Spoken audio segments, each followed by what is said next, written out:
All right. All right. Good afternoon. Welcome to session 3C, Language and Music.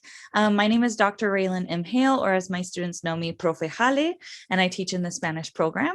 This session includes 2 presentations, each of which will last about 20 minutes, and the last 10 minutes of the session will be used for audience questions. So you may submit questions using the Q&A tool at the bottom of your screen.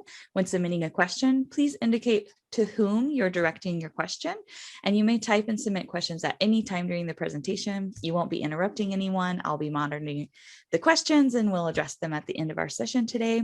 You may also choose to submit congratulations or positive feedback for our presenters in the chat tool if you'd like. Our first presenter today is going to be Nina Garcia, who will present Creating the Opera, The Little Prince. All right, Nina, why don't you go ahead and get started? Thank you so much. I'll start sharing my screen. And then what an honor to have been mentioned by our president this morning in the welcoming notion. And thank you for allowing me to be here today. So I am presenting on, as Professor Hale already introduced, on my composition and production of the opera based on The Little Prince. Oh, and I will share this here. Play. Okay, you should be able to see that now. Okay, so as I mentioned, my name is Nina Garcia. I'm originally from Germany, and I'm a graduate student in composition at Cal State Fullerton. I'm in the music department, but I'm connected here because I was a student assistant until COVID happened. Before I studied music, I actually studied theater arts, acting, and that will be important kind of later on. I then studied vocal performance in Santa Monica College and transferred here, and I switched to composition because it allowed me to study both voice and composition at the same time, which to me was the best of both worlds. So now The Little Prince is a chamber opera, and I'll first talk about the inspiration. So in 2015, I worked as an international host on a river cruise in France. It was on the Rhone, and our home harbor was Lyon. And the author of The Little Prince, Antoine de Saint-Exupéry, was born in Lyon. And so I would tell all my international guests that there was this tiny statue, you can kind of see it here. It was hidden behind the trees, and I would tell them, go see the statue. And I realized that many of them didn't know the story. So I went to my boss, and I was also the simultaneous translator on many of the excursions because sometimes we had only a handful of international guests, so it didn't make sense to have a tour guide only for them. So I would go on the German tours, listen in one ear, and then translate simultaneously to our guests. So I went to him and said, they get so much history on these tours. Shouldn't we also give them some cultural background? And I created this during coffee and tea. I read to them. I introduced the author, introduced the book, and read to them. And afterwards, they came to me and said, when are you reading again? And it was so well received that I created a similar reading for every harbor that we stopped in. So then fast forward to my master's degree starting in 2019. I had just finished writing an orchestral piece, and it was about 15 minutes long. That was very difficult. I have a vocal influence, so I'm usually very story-driven. And working with text, I also write choral pieces, and working with text was a lot easier to me than writing instrumental pieces. And so when I had to think of my graduate project, it would have to be an extential piece. So I decided to write an opera. And right away, I knew that I wanted to follow the kind of inspiration by Wagner, a term coined Gesamtkunstwerk, which basically means that he did not only write the music, but he also put the stage directions in the score. And I knew right away I wanted to do that. I wanted to take it one step further and also translate the original work into English for my opera and into my libretto. So I was also the librettist for this opera. So then the conceptualization. First of all, I read, reread, and reread the book many times. It's luckily a very short book, so that lended itself well. And I made lists of characters, places, and themes, really dissected the book and organized it by content to know when does the book talk about the rose, when does it talk about the fox, to really organize everything. And then I was very fortunate that our department chair, Dr. Hussar, was telling us about his wife's exhibition, her graduate project. And so in one of my breaks, I was able to go. This was very early in the conceptualization process of my opera. And you can see one of her pieces here. I was just so mesmerized and inspired by her work, by her attention to detail and the characterization that every piece had. Every piece had a different personality, and I had not even thought of this, but in the moment, I just suddenly found the courage to ask her, would you like to be my costume designer? And I was so honored that she said yes. And it was not only the beginning of a beautiful collaboration, but also of a beautiful friendship. I was very fortunate in that. So then I really had to get to work because now I had someone on my team. And the very first problem I had was how to tell the story. Because there are so many different ways that you can start telling a story, and they all could go somewhere else. So I realized I have to figure out what is it that I'm trying to say with this opera. And what I came to decide was that I wanted to focus on the theme of wanting more than what we have, which I think is also very pertinent in our time. And I wanted to tie that into our time with a Greek chorus so this is where the theater arts background comes in. Because I studied acting, I also studied theater history. And I knew that back in the Greek choruses, only men were allowed on stage. And a Greek chorus kind of comments on the actions on stage. So I made the conscious decision to only have women represented in my choir to kind of reverse that. And then I knew that I wanted to focus on the relationship between the little prince and the rose. And the opera would be his journey of coming to realize what she really meant to him, and that what he is looking for, he already had in her. So then on the left, you can see I then decided, okay, these are my characters. I had to go through the book and leave out some of the characters that were not really adding to the story because it would take too much time. And for example, there was also, when the little prince travels to different planets, there's one person that's a drunkard. And I decided very early on that I wanted this to be accessible also for children, if they wanted to see an opera that would be accessible to them. And I made the decision that I did not want to have that character in the opera, in my retelling of it. And then on the right side, you can see I had no idea how to write an opera. How do you start writing an opera? So I did a lot of research right from the start. I studied orchestration, books, theory. I tried to find out, how can I write my opera? How is this possible? So then I had my storyboard. I decided I wanted to have a prologue and 3 acts. And the 3 acts was kind of inspired by Dido and Aeneas by Henry Purcell, because it's a 1-hour opera, and I knew that that was what I was aiming for. And I also decided to tell it chronological. So the prologue is where the little prince meets the rose, and he is first mesmerized by her and then decides to leave. And then his journey begins. Act 1, he travels to all the other planets, meets those characters in a live performance that would be an intermission at this point. And then it's also spatially separated because Act 2 and 3 are then on Earth. In Act 2, he meets the fox, and this is also where the climax happens. So I was also following the dramatic arch of storytelling, of theater plays, where the climax happens when he finds a rose garden. And his rose had told him that she was the only rose in the world, and he was devastated because she lied to him. And it is the fox that kind of plants the seed of him realizing, no, your rose is unique. She may not be the only rose in the world, but she is unique for all the time you have spent on her. And then in Act 3, it kind of rounds out the story where the little prince decides to go back to his rose, that he should have never left her. She is fending for herself with 4 thorns that she is so proud of and that do nothing to protect her. And here he meets the aviator, who kind of becomes his last friend on Earth and sends him off on his way. So then the composition process. I decided I wanted it to be a chamber ensemble, which basically means that I wanted to have 1 instrument per part.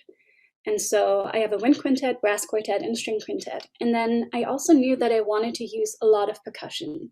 Percussion is a very unique family in music, in the instrument world, because you have pitched percussion, like marimba, and unpitched percussion, like drums. And so the percussion instruments themselves can create such a vast variety of music.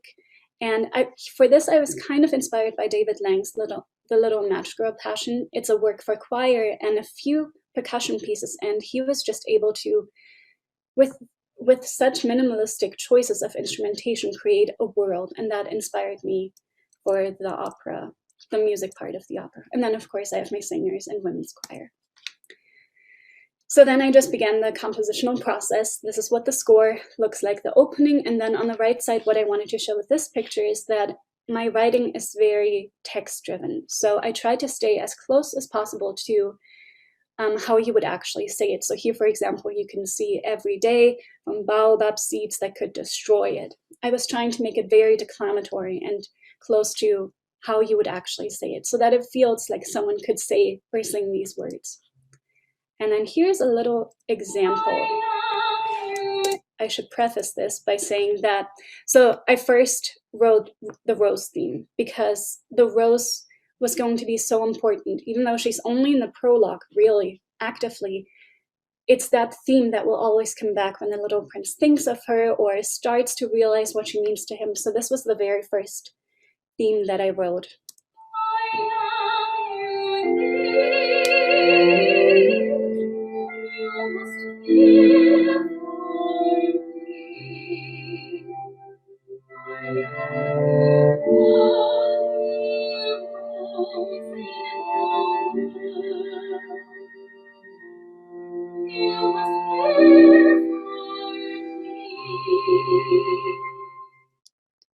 I hope I did not forget to share sound. Did you hear that okay? Okay, good. Okay, so then of course an opera means a lot of music. I think all together it was 90 pages of music. So this is a little insight into that. And then of course COVID happened. So with COVID, as you all know, our home office became everything. It became work, it became school, it became homework, and for me also composition. So sometimes that was very overwhelming because to find motivation, I realized it is so hard when everything is in one place to not have that spatial separation between things, to then just sit at your desk all day, literally every day, and try to find motivation to write. So on the right side, this is just like a little fun blurb. That was how I tried to motivate myself with, okay, you have to get up, you have to do this, you can have extra coffee if you need it, but just do it, just write. So then my teacher also eventually in the fall was like, I think we should just prepare to premiere it virtually. And my first thought at that was, I am doomed, because I did not know anything about audio or video editing. And also this meant that I had a new deadline, knew everything, because I thought I had until December to write the music. Then we would start rehearsals, but this now meant that I had until October 31st to finish the music. The costume designer and I had to sit together and say, let's prioritize what do we need done by Thanksgiving. And then my instrumentalists recorded at home. I gave them parts and click tracks. And then my singers, we had a table read, kind of my acting background came together again, where I was like, let's read through the opera together, because none of my performers have ever been in the same room together for this production. And they all recorded in front of green screens for this. So then I was very fortunate I had this idea of creating backgrounds from Zoom. We have so many Zoom meetings, and what you can see here is one of this is the Little Princess Planet. I met with Milena Alcala. She was of the Pencil Club, and I really liked her work. And she said, you know, I can find other people, but I'm really interested in this project. And I said, would you want to be my illustrator? I don't need anybody else. If you feel like this is something you can take on, I would love to give this to you. So she has created all of the beautiful backgrounds that you will see. And then this together with the beautiful costume props that Bea made, it just created that extra touch of magic that the story maybe needed. So then I had, during the summer before, started, 100 days of composing. I kind of fell off the bandwagon, to be honest. But then when I realized, my deadline is now October 31st. I don't even have 100 days left. So I really had to sit down. I had barely begun Act 2. And then I did that. I wrote an opera, which still seems kind of strange. And then the virtual production began. So I learned Final Cut Pro for video editing because I somehow had to realize how to take the green screen recordings and place them in the same room and make them look like they're in the same room. And then the audio on the right side, I learned Logic. And if you've never seen a soundboard, I never had. So the very first time I bought and opened Logic, I was like, there are a million buttons and I don't know how to use any of them. And you can see here the little black lines in between the blue bars. That's where I had to cut the recordings because they did not line up perfectly as I had hoped. So I had to actually cut so much to make them sound like they were playing together. Here's a little sample of the Vain Man scene. So the Vain Man is very eccentric. He's on his planet and he says, "Oh, admire me, I'm so beautiful." And this is a sample of what the finalized audio at this point sounded like.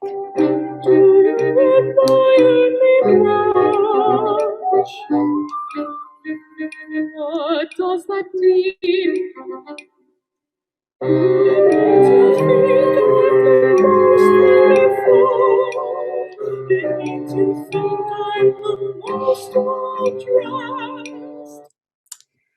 And then here you see, so these were the videos I got from my singers in very various places. So on the left, for example, you can see a window through it.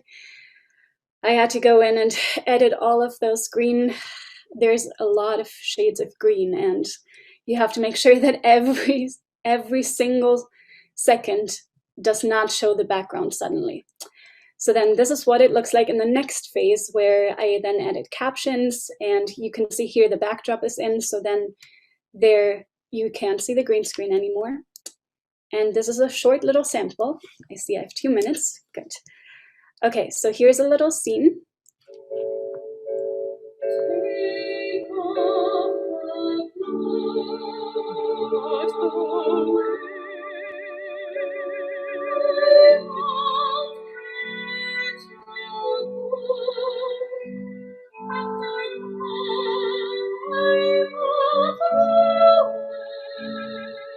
And just for the sake of time, I will cut this shorter.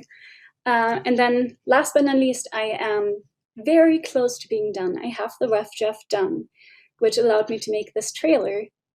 But I am a perfectionist. I have some scenes where I'm like, this needs to be a little louder, or this needs to be slightly edited. So here's my trailer for the opera as the last thing I share with you today.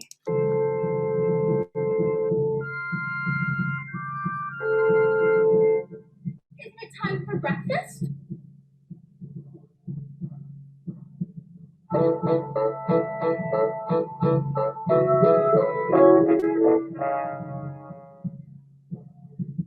Go back to the roses. You will understand that yours is your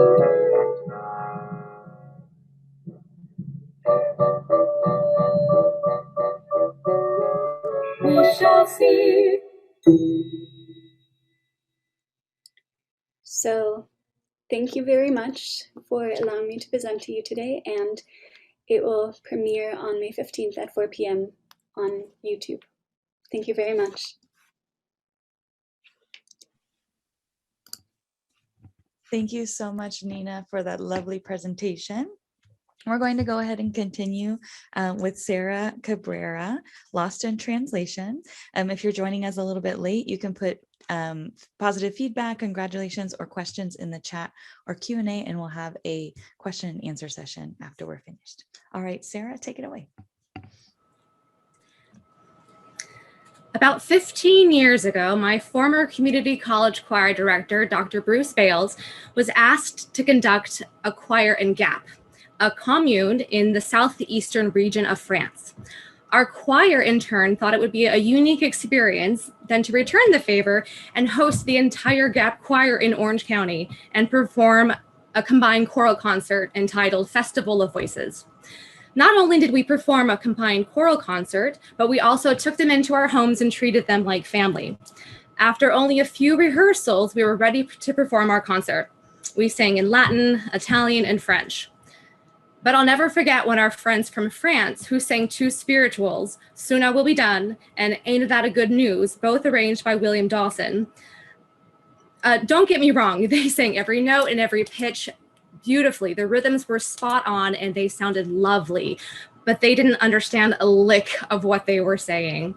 This was evident in their choice of phrasing, their choices in dynamics, the shape of their vowels and consonants, the prosody, the fact that I just knew nobody from Gap, France spoke English. This got me thinking, what did they think of our American choir singing in French? OMG. Did they think the same thing when we sang Dirait-on from Les Chansons de Rose by Morten Larsen or Pratique de Jean Racine by Gabriel Fauré? It didn't really dawn on me that our diction, accent, vowel, and consonant placement and our phrasing might have been, well, pretty terrible. My name is Sarah Cabrera. I am a student, a mother, a wife, a teacher, and a life juggler extraordinaire. I transferred to CSUF last semester as a vocal performance major, and one of the requirements for this major is not one but 2 foreign languages, as well as diction for singers in English, Italian, French, and German. I decided on German as my first language since it's my favorite language to sing in. But here's the million-dollar question. Why is it important for a vocalist to acquire a foreign language? Can't I just learn how to pronounce the vowels and articulate the consonants in my diction class? Can't I just Google the words I'm not familiar with and learn how to pronounce them? Can't I just listen to the multitude of recordings on Spotify and YouTube? Of course I can. But where will that really get me? I might know how to say the words, but will I know the meaning behind the text? I have been singing in foreign languages for over 20 years. My experience has been this. I was given a piece of sheet music, told what the song was about in lieu of an actual translation. I was quickly given a rundown on how to pronounce the words, and away we went. I was always under the impression that all I needed to do was trick my audience into believing that I knew what I was singing about. Boy, was I wrong. There is so much more that goes into being a great performer. You need to know your composer. Did they speak the language the song was written in? You need to know the text. The poet chose those specific words and phrases for a reason. When was the piece written? What was happening in the world then? As a classical vocalist, I'm singing songs that are hundreds of years old and explore many avenues of thought and feeling. When I began this journey into what gets lost in translation from German to English, I thought I was just going to be sorting through words. Just words, words, and words, and words. But I ended up finding so much more. It is astounding what you can find when you explore another language. You do not just acquire the means to construct a sentence or pronounce the words. You end up acquiring a new world perspective.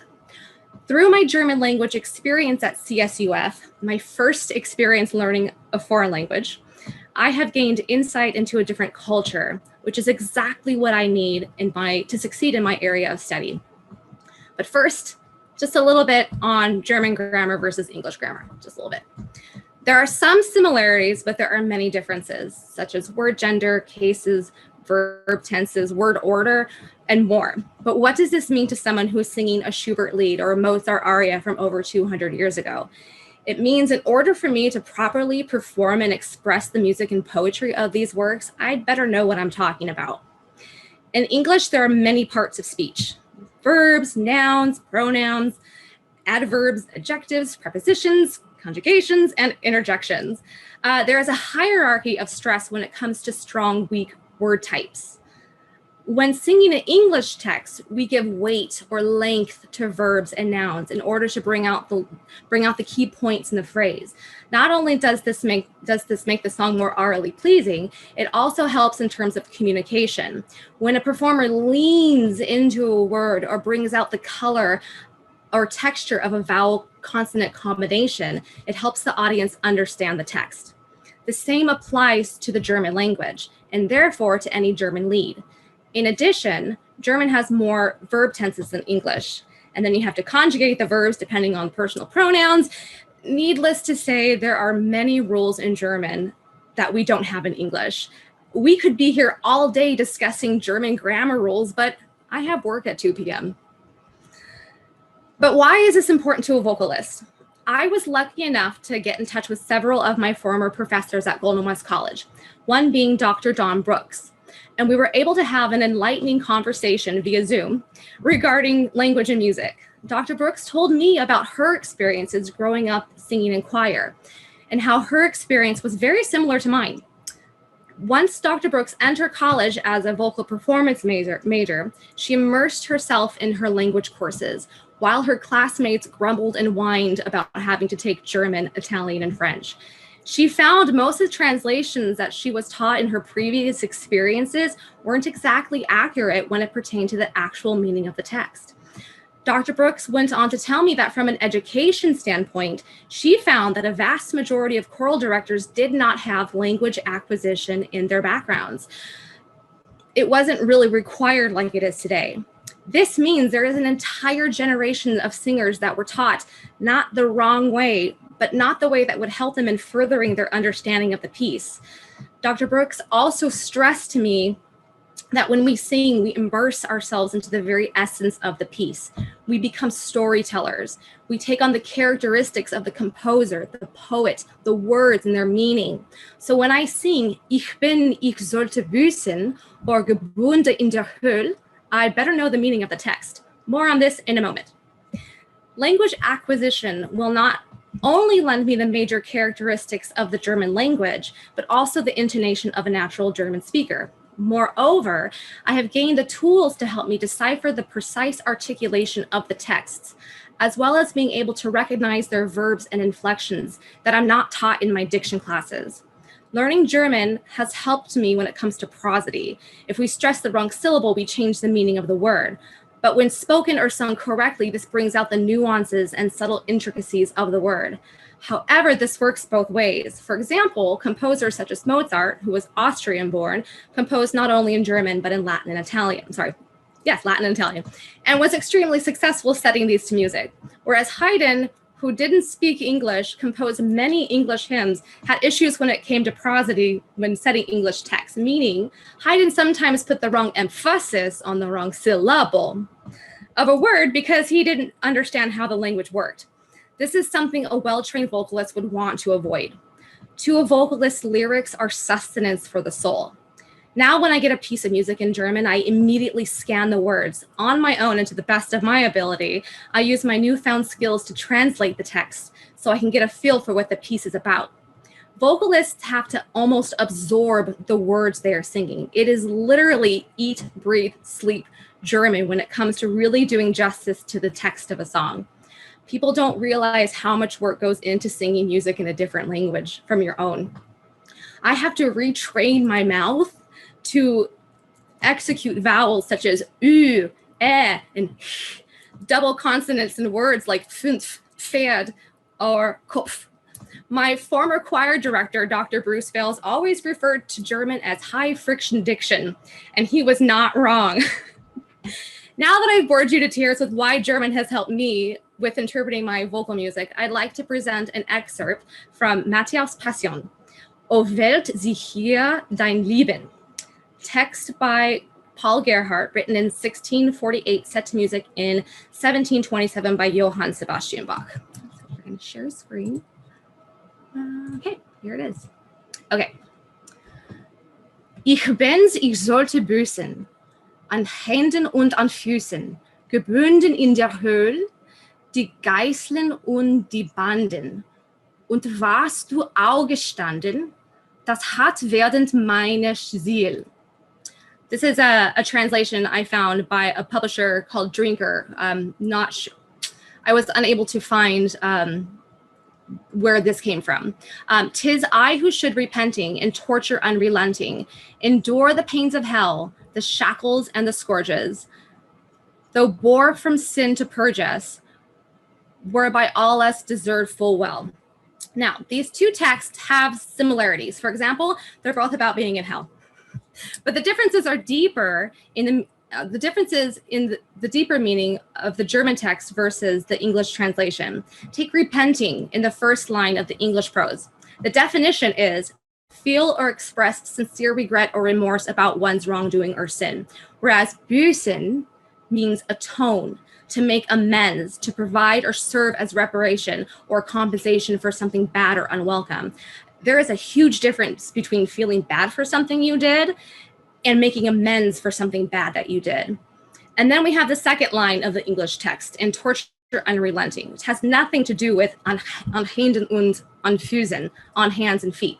The English text only makes sense in the context of its own translation, but it does not even compare to the German text, where the English text says, endure the pains of hell, just isn't as intense or as dark as gebunden in der Hölle, bound in hell. This is more sinister because once you're in hell, you are not leaving.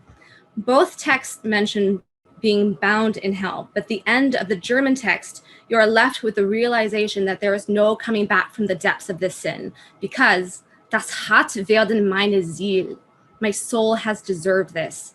The English text just does not compare. Translations can be tricky things. Either you're getting a flowery, poetic interpretation that sounds nice, but really doesn't exactly fit the bill when it comes to conveying the meaning of the original text. If you're lucky, you may find a translation that fits the flow and the rhythm of the original poetry, that fits the syllabification in the notated music, and will match the key words in the phrasing used by the original composer. But it may not have the same desired effect as knowing the meaning of the actual language, as shown in the Bach hymn. Now, I want you to close your eyes. Go on, close your eyes. Think of a blank staff paper. This is a canvas, and the words of a language is the color palette in which a composer is painting. It provides a variety of brilliant colors, each one being a specific flavor. You can open your eyes now. There are so many words in German that mean slightly the same thing, but each has its own special relationship with the contents that you're using it. Take the English word place, for example, as in, could you place that right there? Or what is this place? Or you really need to learn your place. I know that's a mean one. We have one word and yet we use it in many contexts. Whereas the German word for place is different depending on how you're using it. For example, for location, der Ort, der Platz, der Stelle, die Stellung und die Gegend und mehr. I mention this because this is what composers such as Beethoven, Mahler, Brahms, and Mendelssohn, just to name a few, had all of these beautifully glorious German words to set to their music. And if you listen, really listen, even to the instrumental music of German classical composers, you can hear the language imbued in the notes, the phrasing, dynamics, the rhythms, the choice of instrumentation. Mozart didn't just compose his music by chance. He found a text, whether it was Nehmt meinen Dank, ihr holden Gönner, Komm, liebe Zitter, komm, or Ach, was müssen wir erfahren. He meticulously thought about where the stresses in the words were, the phrasing, and how it worked with the melody and the tone of the text that he was working with, and how he can bring it to life in his music.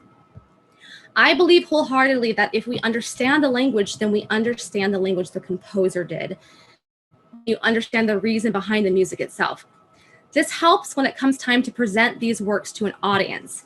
It is so important that we respect the origins of these great works. This means research. We are so lucky to live in a world where we have a wealth of information at our fingertips. I actually got lost down the rabbit hole that is the CSUF library database reading articles on this very topic.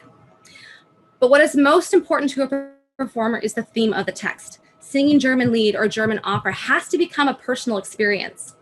Even though these songs were written hundreds of years ago, they still resonate with us today. Every popular song you hear today is about love, fear, angst, hope, and guess what? So is every German lied or opera aria ever written. It is about the human experience. And how will I know what I'm supposed to be emoting if I do not understand the language I'm singing in? This is what gets lost in translation. This is so important when taking into consideration who I'm presenting my songs to. As a classical musician, I'm in charge of educating my audience. Think about it. How many average people do you personally know that have a deep understanding of German? I'm not talking about linguists or people from Germany. I can't think of anyone that fits that bill. I have to assume that they have no idea what I'm saying. Like my mother, who stopped coming to my concert performances 15 years ago because according to her, I didn't understand anything that was being said. It is important to me that my audience get what I'm presenting to them, even if they have no prior knowledge of the German language. My experience in German has strengthened the level of understanding, artistry, and interpretation of the language.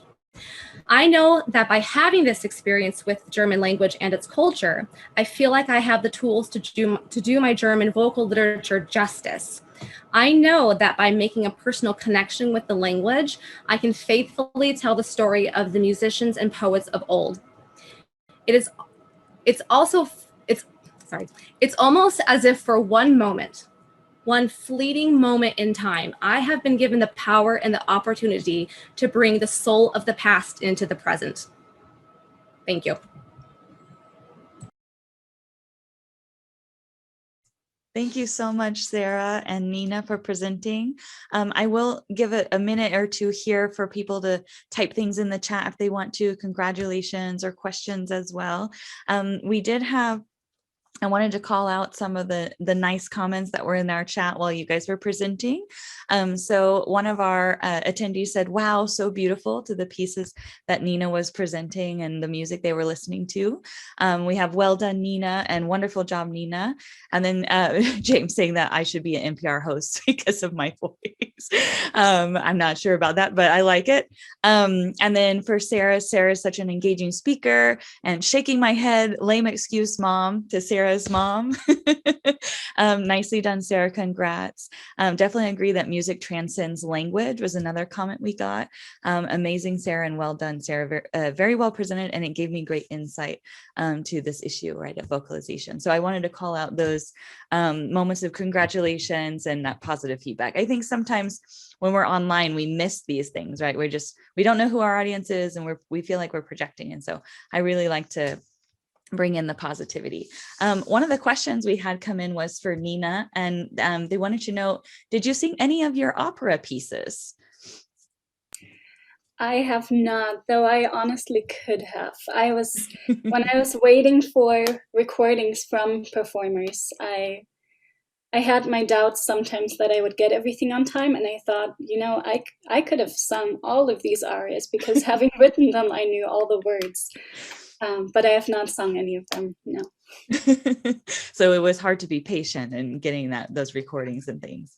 It's such a huge project that I did have my concerns. I mean, I still do, if I can get everything done, but yeah.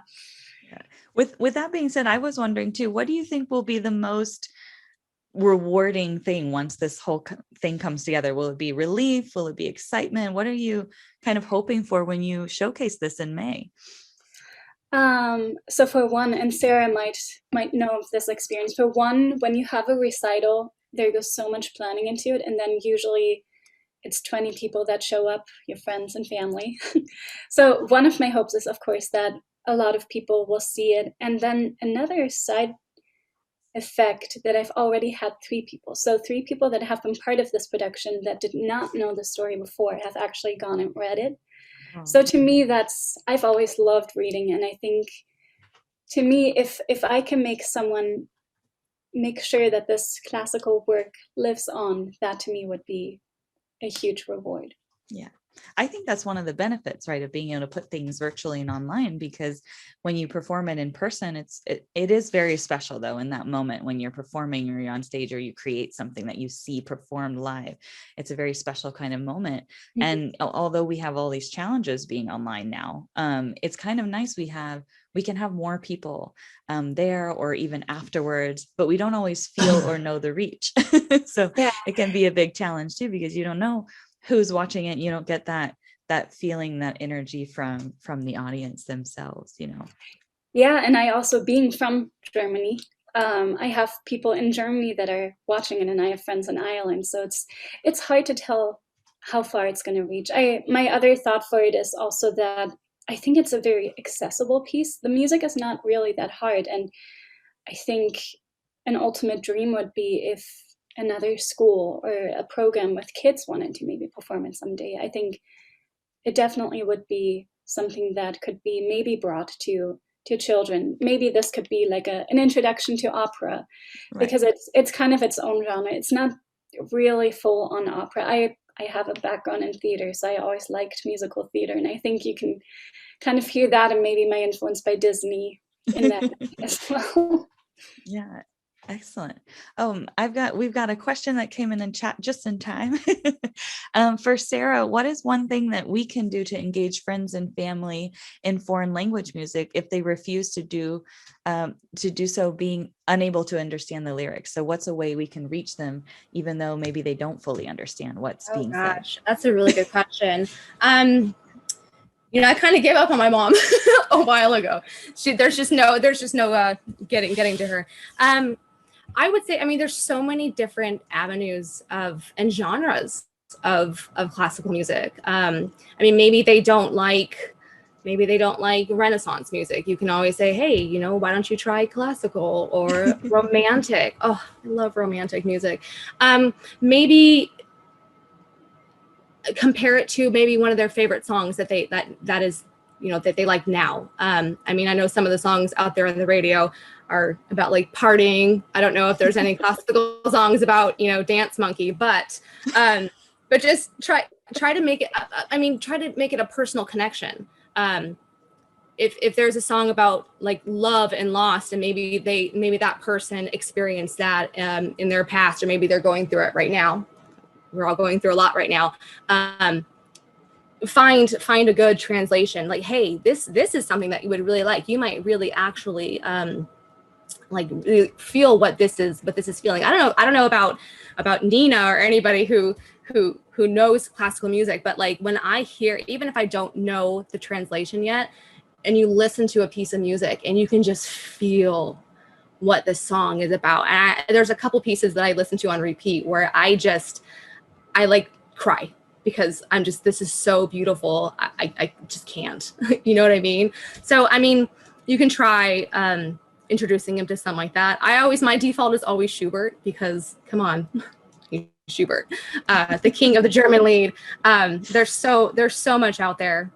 So, I would just explore. This summer, I'm definitely going to be exploring classical vocal music on Spotify. It's going to open up a whole new world for me. So that'll be fun. I think it's interesting too, because when you study foreign languages and do all these things, you're used to being uncomfortable in the unknown. And I think that's something that we really struggle with in American culture, is being comfortable in this unknown. And I think that's what it was like. I need to understand everything. I need to understand the words. And what I hear you saying is, you just understand the feeling, right? It's not necessarily always about the words. It's more about the feeling, which I think is kind of the beautiful thing about music, right? It can transcend the understanding of language if you let it in, right? Which can be really beautiful too. We have a question too about, what was your most memorable moment working with the Gap Choir? It was 15 years ago. It might have been more like 17 years ago. They were just really, really nice, really kind. There was a couple awkward moments where our choir director tried to speak. He admitted to me, because I worked with him for 20 years, and he admitted to me just not too long ago that he was actually really bad with languages. And I was like, all these years, I thought you were like the perfect person. And he tried to speak French to them, and they were just like, huh? But like, it was just really funny trying to have these awkward conversations going back with like really bad French and like really bad English. And we were just like, you know what, let's just sing. How's that? We all understand what that means. So that was kind of fun. That's really fun and exciting. Someone wanted to know if you would be performing in the future virtually or in person, Sarah, and where would they be able to hear you sing if so? Well, I am in the Titan Voices, which is the treble choir at not Golden West College. I'm not there anymore. At CSUF, we're going to be having a couple of virtual concerts coming up pretty soon. I will have to get the dates for those because I don't know them. I don't know the dates. But we're actually doing, I'm really excited. We're actually doing a piece in Swahili. Oh, that's and fun. And Nina, you might like this because the accompaniment is all percussion. It's so much fun. I love it. So we actually just got done recording our vocal parts for that. So that'll be really fun. That'll be coming up pretty soon. Is I think that's posted on Fullerton's website, right? If you look up Titan Voices, and you can see that. And then Nina, where was your if people want to watch yours? I know you put up your website, but Can you repeat your website so that we Yeah. can know where to find that as So well? it's my name, ninacrescia.com. And then I'm planning to, I do have a YouTube channel right now that I have the trailer on, and that will be, once I have everything edited, which I'm hoping to soon, then there should be a link for the premiere. But I will also be sure to post that on my website as well. So it's just my name.com. ninacrescia.com. That's great. We've got another comment here for Nina. I'm amazed that you started music production software as you started your project. How long did you study and practice? Would you say you're comfortable now with that technology and software? Yes. So I started, I guess, last summer learning about it, and I watched a lot of YouTube videos. And I think at this point, there's a quote that says that 10,000 hours makes you an expert. I don't know if it's actually 10,000, but it feels like 10,000 hours. I do think I've gotten very comfortable with it. What took me forever in the beginning, now I can just do it. And actually, when I interviewed, I came up with this. I like puns. So I said, well, it's not behind the scenes for my opera, but behind the screens. So I created a behind the screens of how I do the audio and video, because I know for me, it was so hard to really, I just needed someone to sit down with me, and I tried, but we had technical difficulties. But I was like, I just need someone to watch over their shoulder and see how they do it so I can try it. So I tried to put up a video of how I do that it might help other people. And then Bea and I, actually, my costume designer, we had a virtual coffee as part of my, like, behind the screens. And she actually had asked me about this. Is this something that you would want to do now? And it's, of course, I want to. I'm also, at the same time as getting my master's, I'm getting the teaching credential, preparing for the audition actually next week to be a choral director. So it is not what I want to do as my job per se, but it has rekindled my kind of delving more into that world. I used to want to really work in voice animation, in animated movies, and I think the whole production, it has given me an appreciation of everything that a producer and an editor and designer has to do, cinematographer even. I don't know. I would be open to trying more projects like this in the future. I really like that play on words, behind the screens. What was the most difficult part of the technology journey? Was it cutting the scenes and the time it takes to do that? Because online always takes, 50 times longer than you think it's going to. But what was really kind of the most difficult thing, or the hurdle that was just like, I'm not going to do this, but then you were able to? That's a good question. I think the audio editing, the video was kind of, I've always been very visual, so that to me was also very interesting. The audio editing, I really had no knowledge of. And I didn't mention this, but some of the recordings were not good and I couldn't use them.